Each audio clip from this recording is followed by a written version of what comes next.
Hi friends, welcome to my YouTube channel Commerce Smart Study. Myself Muhammad Yunis, lecturer in Commerce. Today, this is my first video on YouTube on the concept of business.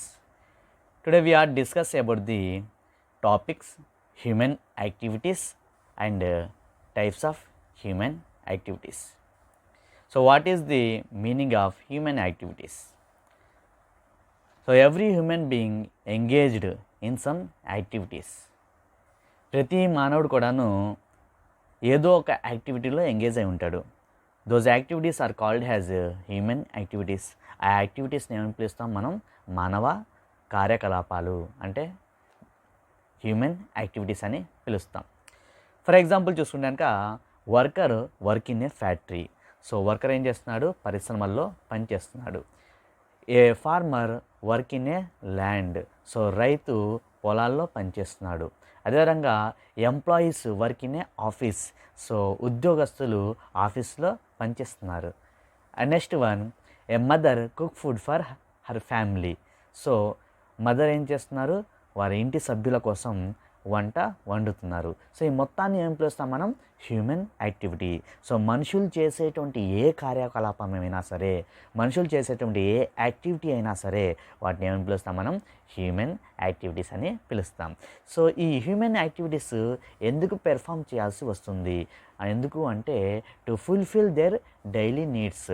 So వాళ్ళకి necessary కొన్ని అవసరాలు ఉంటాయి. వాటిని fulfil చేసుకోవడం కోసం ఈ యాక్టివిటీస్ని చేయడం అనేది జరుగుతుంది. ఫర్ ఎగ్జాంపుల్, సో ఈ యాక్టివిటీస్ని ఎందుకు చేస్తున్నారు అంటే ఫర్ ది క్లాతింగ్, అదేవిధంగా షెల్టర్ కోసం, ఫుడ్ కోసం. ఓకే, సో ఇవి నెససరీ ఐటమ్స్, నెససరీ వాళ్ళ అవసరాలు, వాటిని ఫుల్ఫిల్ చేయడం కోసం. So those activities are perform by them to fulfil their needs. So వాళ్ళ యొక్క నీడ్స్ని ఫుల్ఫిల్ చేయడం కోసం ఈ యాక్టివిటీస్ అనేది వాళ్ళు చేస్తున్నారు. నెక్స్ట్, సో ఈ హ్యూమన్ యాక్టివిటీస్ని మనం 2 టైప్స్గా డివైడ్ చేసుకున్నామండి. దానిలో ఫస్ట్ వన్ వచ్చేసి economic activities and second one non economic activities. Okay, so దానిలో ఫస్ట్ వన్ వచ్చేసి economic activities. So economic activities అంటే ఏంటి? So economic activities are those activities which are related with the money. So related with the money, మనీతో సంబంధమైనటువంటి ప్రతి activity కూడా ఏమవుతుంది? Economic activity అవుతుంది. ఎకనామిక్ యాక్టివిటీ అవుతుంది. సో ఆర్థిక కార్యకలాపాలని చెప్తామండి తెలుగులో. సో ఆర్థిక కార్యకలాపాలు అంటే ఏంటి? ఏ యాక్టివిటీస్ అయితే మనిషి డబ్బులు సంపాదించడం కోసం చేస్తాడో అటువంటి యాక్టివిటీస్ని మనం ఎకనామిక్ యాక్టివిటీస్ అని పిలుస్తాం. సో ఇటువంటి యాక్టివిటీస్ చేయడం వల్ల వాళ్ళకి ఏమొస్తుంది? సో ఇటువంటి యాక్టివిటీస్ ఎందుకు చేస్తున్నారు వాళ్ళు అంటే టు ఎర్న్ మనీ, డబ్బుల్ని సంపాదించడం కోసం. ఓకే, ఇటువంటి యాక్టివిటీస్ని వాళ్ళు చేస్తారు. For example, A teacher teach in class room. So teacher ఏం చేస్తున్నారు? క్లాస్ రూమ్లో టీచింగ్ చేస్తున్నారు. ఎందుకు అంటే వాళ్ళకి శాలరీ వస్తుంది. ఓకేనా, అంటే అమౌంట్ వస్తుంది. నెక్స్ట్ వన్ వచ్చేసి ఇంకో example, so employees work in a office. So employees ఆఫీస్లో ఎందుకు పనిచేస్తున్నారు అంటే వాళ్ళకి శాలరీ వస్తుంది. సో ఏదైనా యాక్టివిటీ, ఏ యాక్టివిటీలో అయితే వాళ్ళకి మనీ వస్తుందో ఆ యాక్టివిటీని మనం ఏం పిలుస్తాం? మనం ఎకనామిక్ యాక్టివిటీ. సో ఇక్కడ ఇంకో ఎగ్జాంపుల్ చూసుకున్నాక, సో వర్కర్ ఫ్యాక్టరీలో పనిచేస్తున్నాడు. ఎందుకోసం? వేజెస్ వస్తాయని. ఓకేనా, సో ఎంతో కొంత అమౌంట్ వస్తుంది అనేటువంటి ఉద్దేశంతో మనం ఏమైనా యాక్టివిటీ చేసామంటే ఆ యాక్టివిటీని ఏం పిలుస్తాం మనం? Economic activity. సో సింపుల్గా చెప్పాలంటే economic activities are those activities which are related with the money. మనీతో సంబంధించినవి.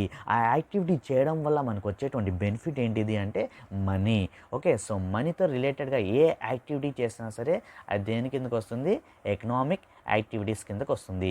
ఈ ఎకనామిక్ యాక్టివిటీస్ని మనం 3 టైప్స్గా డివైడ్ చేసామండి.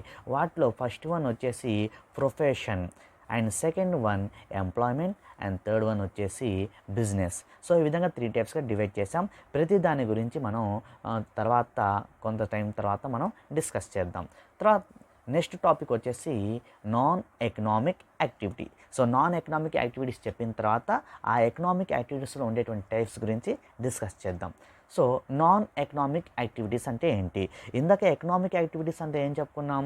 All those activities which are related with the money, మనీతో సంబంధం ఉన్నవి ఎకనామిక్ యాక్టివిటీస్. ఇప్పుడు నాన్ ఎకనామిక్ యాక్టివిటీస్ అంటే ఏంటంటే మనీతో సంబంధం లేనివి. So non economic activities are those activities which are not related to money, మనీతో సంబంధం లేవు.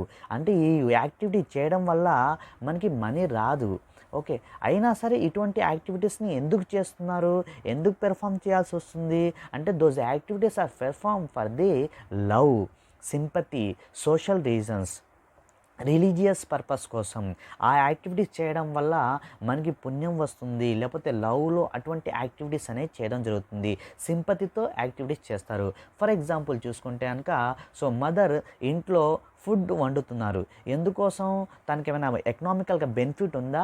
లేదు, తన రెస్పాన్సిబిలిటీ. సో మదర్ యొక్క రెస్పాన్సిబిలిటీ ఏంటి అంటే ఫ్యామిలీని సరిగ్గా చూసుకోవడం, ఫ్యామిలీకి కావాల్సిన నీడ్స్ని ఫుల్ఫిల్ చేయడం. సో ఈ వంట ఎందుకు వండుతున్నారంటే ఫ్యామిలీ యొక్క నీడ్స్ కోసం, ఫ్యామిలీ తన యొక్క రెస్పాన్సిబిలిటీని ప్రూవ్ చేసుకుంటున్నారు. ఓకే, అదేవిధంగా ఇంకో ఎగ్జాంపుల్ చూసుకుంటే కనుక సో రోడ్డు మీద ఒక ఓల్డ్ పర్సన్ని, ఎవరైతే ఎక్కువ ఏజ్ వృద్ధులు ఉన్నారో వాళ్ళని రోడ్ దాటిస్తున్నారు. సో రోడ్ దాటించడం ఎందుకు దాటిస్తున్నారు? ఆ అమౌంట్ ఇస్తారనేటువంటి పర్పస్ ఏమీ లేదు ఇక్కడ. ఓకే, సో ఒక కళ్ళు లేనటువంటి వ్యక్తికి మనం దారి చూపించాం, తీసుకెళ్ళి అది వాళ్ళ ఇంటి దగ్గర దింపేసి వచ్చాం. ఓకేనా? సో దీనివల్ల అతను మనకి డబ్బులు ఇస్తాడా అంటే డబ్బుల కోసం కాదు మనం చేసింది. ఎందుకోసం చేసాం అంటే రిలీజియస్ పర్పస్, సోషల్ రెస్పాన్సిబిలిటీ మీద చేసాం, లవ్తో చేసాం, ఎఫెక్షన్స్తో చేసాం, సింపతితో మనం చేసాం. ఓకే, సో ఇటువంటి యాక్టివిటీస్ని మనం ఏం పిలుస్తాం? నాన్ ఎకనామిక్ యాక్టివిటీస్ అని పిలుస్తాం. So economic activity, non economic activity. So ఒకసారి డిఫరెన్స్ కోసం ఒక 2 ఎగ్జాంపుల్ చూద్దాం. ఓకే, దానిలో ఫస్ట్ వన్ వచ్చేసి సో ఇక్కడ 2 ఇమేజెస్ ఉన్నాయి, ఒకసారి గమనించండి. దానిలో ఫస్ట్ ఇమేజ్లో ఒక మదర్ వాళ్ళ ఇంటి దగ్గర ఫుడ్ వండుతున్నారు. ఎందుకోసం? ఫ్యామిలీ కోసం. సో ఇదేంటిది? Social responsibility. అంటే దీని యొక్క బెనిఫిట్ మనకి ఎకానమీ పరంగా రాదు. అంటే ఈ యాక్టివిటీ చేయడం వల్ల మనకి మనీ అనేది ఎర్న్ అవ్వదు. సో ఏ యాక్టివిటీ అయితే మనీ ఎర్న్ కోసం చేస్తామో దాన్ని ఎకనామిక్ యాక్టివిటీ అంటాం. సో ఇది ఎకనామిక్ యాక్టివిటీ కాదు. అదే సెకండ్ ఇమేజ్లో చూసుకుంటే కనుక సెకండ్ ఇమేజ్లో సో ఒక రెస్టారెంట్లో వెళ్ళి వర్క్ చేసి ఫుడ్ వండుతున్నారు. సో ఈ వర్క్ ఎందుకు చేస్తున్నారు అంటే తనకి శాలరీ వచ్చిద్దని. సో శాలరీ ఉద్దేశంతో చేస్తున్నాం కాబట్టి ఇదేమవుతుంది? ఎకనామిక్ యాక్టివిటీ అవుతుంది. ఓకే, సో ఫస్ట్ ఇమేజ్లో మనం ఎందుకు చేస్తున్నారు? సోషల్ రెస్పాన్సిబిలిటీతో చేస్తున్నారు, అందుకే అది non economic activity. And second one వచ్చేసి ఎకనామిక్ యాక్టివిటీ. సో ఇక్కడ చూడండి, సెకండ్ ఎగ్జాంపుల్ చూసుకుంటే సో ఇక్కడ ఒక పర్సన్ తన హౌస్లో సో తన చిల్డ్రన్స్ ఎవరైతే ఉన్నారో వాళ్ళకి హోంవర్క్ చేస్తున్నారు. సో డౌట్స్ వస్తే వాటిని ఎక్స్ప్లెయిన్ చేస్తున్నారు. అదే సెకండ్ ఇమేజ్లో చూసుకుంటే సేమ్ పర్సన్, అదే వ్యక్తి సో స్కూల్లో లెసన్ చెప్తున్నారు, స్కూల్లో పాఠాలు చెప్తున్నారు. సో ఫస్ట్ ఇమేజ్లో చూసుకుంటే కనుక తన ఫ్యామిలీ మెంబర్స్కి తన ఏవైతే డౌట్స్ ఉన్నాయో వాటిని ఎక్స్ప్లెయిన్ చేస్తున్నారు. దానివల్ల అతనికి వచ్చేటువంటి బెనిఫిట్ ఏంటి? ఏమైనా అమౌంట్ వస్తుందా? రావట్లేదు. సో ఎందుకు చేస్తున్నారు? సో ఫ్యామిలీ మీద ఉన్నటువంటి రెస్పాన్సిబిలిటీ వల్ల. ఓకేనా? సో సింపతి వల్ల. సో దానివల్ల ఏమిటి? దీన్ని ఏమని పిలుస్తాం మనం? Non economic activity. అదే సెకండ్ ఇమేజ్లో చూసుకుంటే కనుక అతను స్కూల్కి వెళ్ళి తన స్టూడెంట్స్ ఎవరైతే ఉన్నారో వాళ్ళకి లెసన్ చెప్తున్నారు. ఎందుకోసం? అమౌంట్ వచ్చిద్దని. ఓకేనా? సో ఈ యాక్టివిటీని ఏం పిలుస్తాం మనం? దీని యొక్క మెయిన్ ఎయిమ్ ఏంటి? So earning money. అందుకే ఈ యాక్టివిటీ మనం ఏం పిలుస్తాం? Economic activity. So economic activity యొక్క ఎయిమ్ ఏంటి? To earn money. Non economic activity అయితే కనుక సోషల్, లవ్, సింపతి ఈ బేసిస్ మీద మనం ఆ యాక్టివిటీని చేస్తాం. ఓకే, నెక్స్ట్ సో ఎకనామిక్ యాక్టివిటీస్ని 3 టైప్స్గా డివైడ్ చేసామని చెప్పేసి చెప్పుకున్నామండి. సో వాటిలో professional, employment and business. So ఒక్కొక్క దాని గురించి చూద్దాం. సో ఫస్ట్ వన్ వచ్చేసి ప్రొఫెషన్. సో ప్రొఫెషన్ అంటే ఏంటంటే profession is an activity which involve the rendering of the professional services based on the professional skills, education and knowledge. So కొంతమంది ఏం చేస్తున్నారంటే వాళ్ళ దగ్గర ఉండేటువంటి professional skills, education and knowledge base మీద, వాళ్ళకు ఉన్నటువంటి ఎక్స్పీరియన్స్ బేస్ మీద ప్రొఫెషనల్ సర్వీసెస్ని అందిస్తున్నారు. సో ప్రొఫెషనల్ సర్వీసెస్ అంటే ఏంటి? ప్రొఫెషనల్ సర్వీసెస్ అంటే ఏంటంటే, సో వాళ్ళ దగ్గర ఉండే, ఫర్ ఎగ్జాంపుల్ చూసుకుంటే లాయర్ ఉన్నారు. సో లాయర్ ఏ బేస్ మీద వాళ్ళు సర్వీసెస్ చేస్తున్నారు? సో క్లయింట్ ఎవరైనా వస్తే కనుక వాళ్ళ తరపున కేసు వాదిస్తారు లాయర్స్. సో ఏ బేస్ మీద? అతని దగ్గర స్కిల్ ఉంది, అతని దగ్గర ఎడ్యుకేషన్ ఉంది. సో అతను ఎల్ఎల్బి చదువుకున్నాడు. సో చదువుకున్నాడు కాబట్టి అతని దగ్గర ఉన్నటువంటి స్కిల్, నాలెడ్జ్, ఈ బేస్ మీద క్లయింట్ యొక్క కేసుని వాదించి ఆ క్లయింట్ నుండి ఎంతో కొంత అమౌంట్ అనేది వసూలు చేస్తారు. సో దీన్ని ఏమంటాం? ప్రొఫెషనల్ సర్వీస్ అంటాం. అదేవిధంగా డాక్టర్స్ ఉన్నారు. సో డాక్టర్స్ ఏం చేస్తున్నారు? వాళ్ళ దగ్గర వచ్చినటువంటి పేషెంట్స్కి, ఓకే, సో వీళ్ళు ఏం చేస్తున్నారంటే వాళ్ళ దగ్గర ఉన్నటువంటి ఎడ్యుకేషన్, వాళ్ళు చదువుకున్నారు, డాక్టర్ చదువుకున్నారు, ఎంబీఏ చదువుకున్నారు, ఎండి చదువుకున్నారు. సో ఆ బేస్ మీద వాళ్ళు ఏం చేస్తున్నారు? పేషెంట్స్కి వాళ్ళు ట్రీట్మెంట్ అనేది చేస్తున్నారు. ఓకే, సో అదేవిధంగా chartered accountant. So chartered accountant అంటే సిఏ. సో సిఏ ఏం చేస్తాడు? సిఏ ఏం చేస్తాడంటే అతను చదువుకున్నటువంటి చదువుతో అతను కంపెనీస్కి సంబంధించినటువంటి ఫైనల్ అకౌంట్స్ని ఆడిటింగ్ చేస్తాడు. సో ఫైనల్ అకౌంట్స్ని ఆడిటింగ్ అనేది చేస్తున్నాడు. ఓకే, సో ఇతను ఏ బేస్ మీద చేస్తున్నాడు? అతని దగ్గర ఉండేటువంటి ఎడ్యుకేషన్ బేస్ మీద.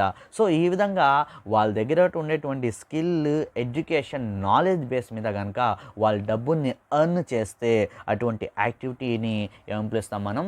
ప్రొఫెషనల్ అని పిలుస్తాం. సో వాళ్ళు ఎందుకు చేస్తున్నారు యాక్టివిటీ అంటే they charge some fee for their services rendered by them. వాళ్ళు ఏ యాక్టివిటీ అయితే చేశారో ఆ యాక్టివిటీలో వాళ్ళకి ఎంత బెనిఫిట్ వస్తుంది, ఎలా వస్తుంది బెనిఫిట్ అంటే వాళ్ళు చేసినటువంటి పనికి వాళ్ళు ఏం చేస్తారు? వాళ్ళ క్లయింట్స్ దగ్గర నుండి డబ్బుల్ని వసూలు చేస్తారు. ఫర్ ఎగ్జాంపుల్ డాక్టర్ ఉన్నాడు అనుకోండి, సో అతని దగ్గర వచ్చేటువంటి పేషెంట్స్ నుండి డబ్బుల్ని వసూలు చేస్తాడు. అదేవిధంగా ఒక లాయర్ ఉన్నాడు అనుకోండి, అతని దగ్గర వచ్చేటువంటి క్లయింట్ నుండి డబ్బులు వసూలు చేస్తాడు. ఓకే, సో ఈ విధంగా వాళ్ళు ఏం చేస్తారు? ఏ విధంగా డబ్బుల్ని సంపాదిస్తారు? వాళ్ళ దగ్గర వచ్చేటువంటి క్లయింట్స్ నుండి డబ్బులు సంపాదిస్తారు. అదే సెకండ్ యాక్టివిటీ వచ్చేసి ఎంప్లాయ్మెంట్. సో ఎంప్లాయ్మెంట్ అంటే ఏంటి? ఎంప్లాయ్మెంట్ అనేది ఏంటంటే it is a contract of service between the employer and employee. So ఎంప్లాయర్కి ఎంప్లాయీకి మధ్య ఉండేటువంటి కాంట్రాక్ట్ని, అగ్రిమెంట్ని ఏం పిలుస్తాం మనం? ఎంప్లాయ్మెంట్ అని పిలుస్తాం. ఎంప్లాయర్ అంటే ఎవరు? Employer is a person who give the job. ఎవరైతే జాబ్ ఇస్తాడో, ఎవరైతే ఓనర్ ఉన్నాడో అతను ఏం పిలుస్తాం మనం? ఎంప్లాయర్ అని పిలుస్తాం. ఎంప్లాయీ అంటే ఎవరు? Employee is a person who work under the employer. ఎవరైతే ఎంప్లాయర్ అండర్లో వర్క్ చేస్తారో అతను ఏం పిలుస్తాం? ఎంప్లాయీ అని పిలుస్తాం. సో జాబ్ ఇచ్చేటువంటి వ్యక్తి ఎంప్లాయర్, జాబ్ చేసేటువంటి వ్యక్తి ఎంప్లాయీ. వీళ్ళిద్దరి మధ్య ఏదైతే అగ్రిమెంట్ ఉంటుందో ఆ అగ్రిమెంట్ని మనం ఏం పిలుస్తాం? ఎంప్లాయ్మెంట్ అని పిలుస్తాం. ఓకే, సో ఈ ఎంప్లాయ్మెంట్ అనేది అగ్రిమెంట్ అనమాట ఎంప్లాయర్కి ఎంప్లాయీకి.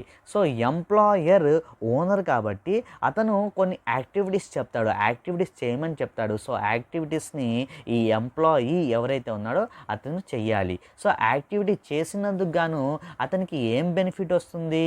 అతనికి ఎంప్లాయర్ శాలరీ పేమెంట్ చేస్తాడు. So an employee receive salary for his services. అతను చేసినటువంటి పనులకు గాను సో ఎంప్లాయర్ ఏమిస్తాడు? శాలరీ ఇస్తాడు. ఓకే, సో ఒకసారి మీరు ఈ రెండింటి మధ్య డిఫరెన్స్ చూసుకుంటే, అంటే ఎంప్లాయ్మెంట్కి అదేవిధంగా ప్రొఫెషనల్కి ఈ రెండింటికి మధ్య డిఫరెన్స్ ఏంటి? సో దీనిలో చూసుకుంటే, సో తెలుగులో ఒక మూవీ ఉందండి దేవదాస్ అని చెప్పేసి. ఓకే, సో ఆ మూవీలో మనకి ఈ రెండింటి మధ్య డిఫరెన్స్ ఏంటి అనేది మనం ఈజీగా అండర్స్టాండ్ చేసుకోవడానికి ఉపయోగపడుతుంది. సో దీనిలో చూసుకుంటే కనుక మొదటి ఇమేజ్లో చూసుకుంటే, సో ఇక్కడ నాని సినిమా హీరో ఏం చేస్తాడంటే అతని దగ్గర క్వాలిఫికేషన్ ఉంటుంది. ఓకే, అతను డాక్టరేట్ డిగ్రీ సంపాదించి డాక్టరేట్ చేయడానికి హాస్పిటల్కి వెళ్తాడు. సో హాస్పిటల్లో ఏం జరుగుతుందంటే ఒక పర్సన్, ఇక్కడ కూర్చున్నటువంటి పర్సన్ ఎంప్లాయర్ ఇతను. ఓకే, సో ఎంప్లాయర్ ఏం చేస్తాడంటే ఎంప్లాయీకి జాబ్ ఇస్తాడు. సో నానికి జాబ్ ఇస్తాడు. ఓకే, సో ఇప్పుడు నాని ఏం చేయాలి? ఎంప్లాయర్ ఏ యాక్టివిటీ అయితే చేయమని చెప్పాడో, అంటే ఆపరేషన్ చేయడం కానీ లేకపోతే పేషెంట్స్ని చూసుకోవడం కానీ ఇలాంటి ఏ యాక్టివిటీ అయితే చెప్పారో ఆ యాక్టివిటీని చేయాలి. కానీ ఇక్కడ నాని ఏం చేస్తాడు అంటే అతను చెప్పినటువంటి అంటే ఎంప్లాయర్ చెప్పినటువంటి యాక్టివిటీ చేయకుండా రిమైనింగ్ యాక్టివిటీ చేస్తుంటాడు. అతను నచ్చినటువంటి యాక్టివిటీ చేస్తాడు. సో దానివల్ల ఏమవుతుంది, అతని జాబ్ని లాస్ అయిపోతాడు. సో ఎంప్లాయర్ ఎందుకు తీసుకున్నాడు ఎంప్లాయీని, అతను చెప్పినట్టుగా యాక్టివిటీ చేస్తారనే ఉద్దేశంతో తీసుకున్నాడు. కానీ ఇక్కడ ఎంప్లాయీగా నాని ఫెయిల్ అయిపోయారు కాబట్టి, అతను చెప్పినట్టు వినలేదు కాబట్టి అతను జాబ్ నుండి తీస్తారు. సో తర్వాత నాని ఏం చేస్తాడు, వాళ్ళ దగ్గరలో లొకేషన్లో ఒక హాస్పిటల్ని తీసుకొని దాంట్లో అతనే సొంతగా ఏం చేస్తాడు, హాస్పిటల్ని తయారు చేస్తాడు. ఓకేనా, ఒక క్లినిక్ని స్టార్ట్ చేసుకుంటాడు. సో ఈ క్లినిక్లో ఇప్పుడు ఇతనే ఓనర్. సో ఇతని దగ్గర ఎడ్యుకేషన్ ఉంది, స్కిల్ ఉంది, నాలెడ్జ్ ఉంది. సో దాని బేస్ మీద క్లయింట్ నుండి ఎవరైతే ఇతని దగ్గరికి వస్తున్నారో వాళ్ళ దగ్గర నుండి ఇతను డబ్బుల్ని వసూలు చేస్తాడు. సో ఇతను ఏంటిది, ప్రొఫెషనల్ కిందకు వస్తాడు ఇప్పుడు. ఓకేనా, సో ఒక ఎంప్లాయర్ కింద పనిచేస్తే దాన్ని ఏమంటాం మనం, ఎంప్లాయ్మెంట్ అని చెప్తాం. అదేవిధంగా ఇక్కడ సొంతగా అతని బేస్ మీద, అతని స్కిల్, నాలెడ్జ్, ఎడ్యుకేషన్ బేస్ మీద, ఎక్స్పీరియన్స్ బేస్ మీద అతను కనుక ఏదైనా వర్క్ చేసుకొని క్లయింట్ నుండి డబ్బులు వసూలు చేస్తే కనుక దాన్ని ఏమని పిలుస్తాం మనం, ప్రొఫెషనల్ అని పిలుస్తాం. అండ్ మూడోది వచ్చేసి బిజినెస్. సో బిజినెస్ అంటే ఏంటి, బిజినెస్లో 2 వర్డ్స్ ఉన్నాయండి. ఒకటి వచ్చేసి బిజీ అండ్ నెస్. సో రెండు కలిపితే బిజినెస్ అంటే బిజీగా ఉండడం. So business means state of being busy. So బిజీగా ఉండేటువంటి స్టేజ్ని ఏమని పిలుస్తాం మనం, బిజినెస్ అని పిలుస్తాం. నెక్స్ట్, ఈ బిజినెస్లో ఏమేం ఆబ్జెక్ట్స్తో మనం చేస్తాం ఈ బిజినెస్ని అంటే, మనం ప్రాఫిట్ వచ్చింది అనేటువంటి ఉద్దేశంతో ఈ బిజినెస్ని చేస్తాం. So any activity carried with the object of earning the profit is called as business. A activity అయితే మనం డబ్బులు సంపాదిద్దాం, ప్రాఫిట్ని సంపాదిద్దాం అనేటువంటి ఉద్దేశంతో చేస్తామో దాన్ని ఏమని పిలుస్తాం మనం, బిజినెస్ అని పిలుస్తాం.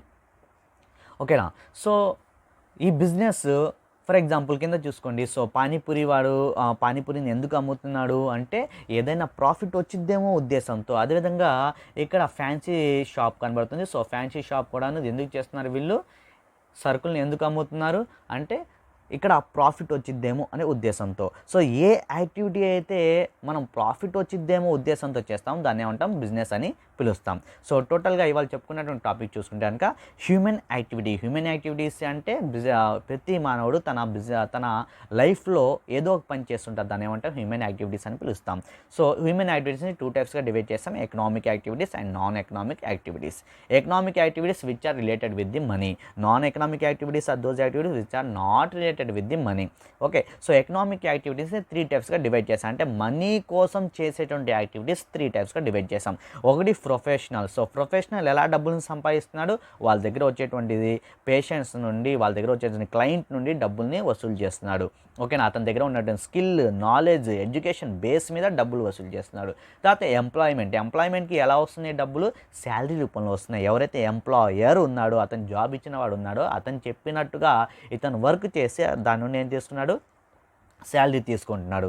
తర్వాత బిజినెస్లో ఎలా డబ్బులు సంపాదిస్తున్నారు, ప్రాఫిట్ రూపంలో సంపాదిస్తున్నారు. సో ఏ యాక్టివిటీ అయితే ప్రాఫిట్ సంపాదించే ఉద్దేశంతో చేస్తాం దాన్ని ఏమని పిలుస్తాం మనం, బిజినెస్ అని పిలుస్తాం.